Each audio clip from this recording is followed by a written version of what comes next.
क्या हुआ? समबाहु त्रिभुज। गलत। नहीं सर, समद्विबाहु त्रिभुज। हाँ, इसका नाम हुआ चुप ना। समद्विबाहु त्रिभुज। ठीक है ना?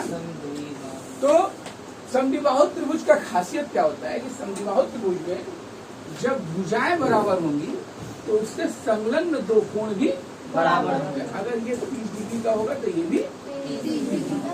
ये खासियत होता है समद्विबाहु त्रिभुज। ठीक है, और इसी को साबित करने के लिए बोला गया है कि जब दो किसी त्रिभुज की दो बराबर भुजाओं की लंबाई अगर बराबर है तो साबित कीजिए कि इनके संलग्न दो कोण भी बराबर है। इसी को साबित करने को थ्योरम में क्या होता है कि ये जो समतलीय चित्र है इनका तरह तरह का खोज है।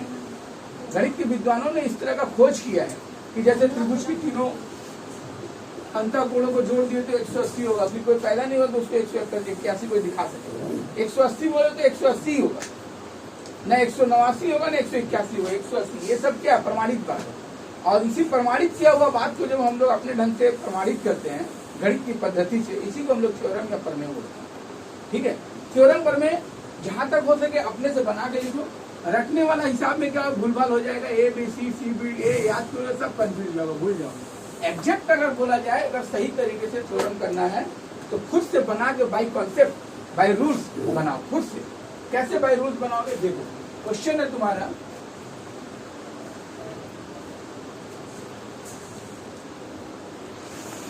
किसी त्रिभुज की दो समान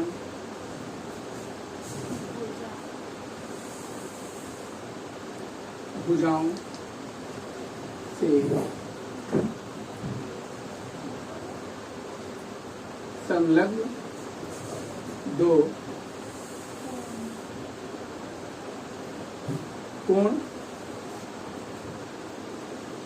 की त्रिभुज के दो समान भुजाओं से संलग्न दो कोण ही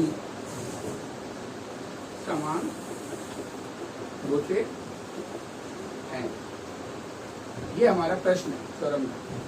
ठीक, अब ये अलग सा अजीब सा बात है कि ये प्रश्न जैसा लग नहीं रहा, तो जो प्रश्न जैसा नहीं लगता उसको सिद्ध करो भी, लास्ट में लिख सकते हैं, प्रमाणित करो भी, अपने से जोड़ सकते हैं। लेकिन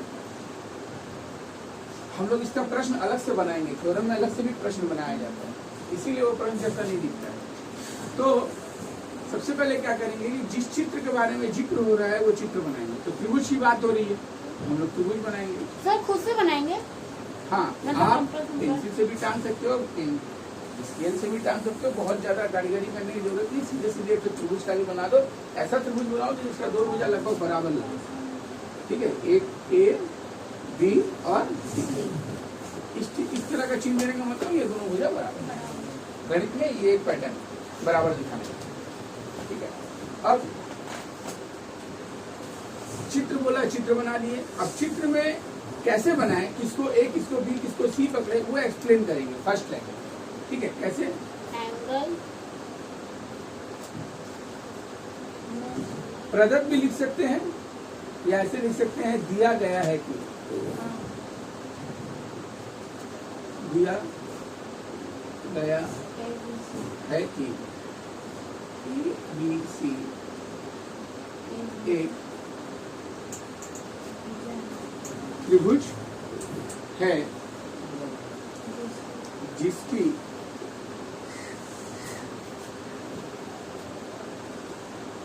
ए बी तथा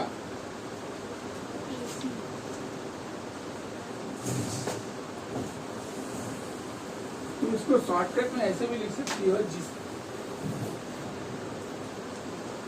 जिसमें ए बी बराबर एसी दिया गया है कि एबीसी एक त्रिभुज है जिसमें ए बी बराबर एसी। सिंपल ऐसे भी शॉर्टकट में लिख दो। चिन्ह वगैरह यूज करने से थोड़ा सवाल शॉर्ट हो जाता है, ज्यादा शब्द में नहीं मेंशन करना। ठीक है, अब प्रश्न डिक्लेयर करेंगे। प्रश्न वहां ठीक से क्लियर किया हुआ नहीं। प्रश्न को क्या डिक्लेयर करेंगे? सिद्ध करना है कि सिद्ध करना है कि ये कोण को कैसे बोलेंगे, एंगल बी नहीं बोलेंगे, ए बी सी, मैंने जो कोण लेना है वो अक्षर बीच में रहेगा। तो लिखेंगे angle A B C equal to, एक इधर से लिए तो इधर से एंगल ए सी, यही बात साबित करना। ठीक, तो मेरे दो चीज क्लियर हुआ, ये फर्स्ट लाइन, ये सेकंड लाइन और ये एक चित्र, 3 चीज समझ में आ गया। किसी भी थ्योरम में ये 3 चीज तो आराम से बना लोगे।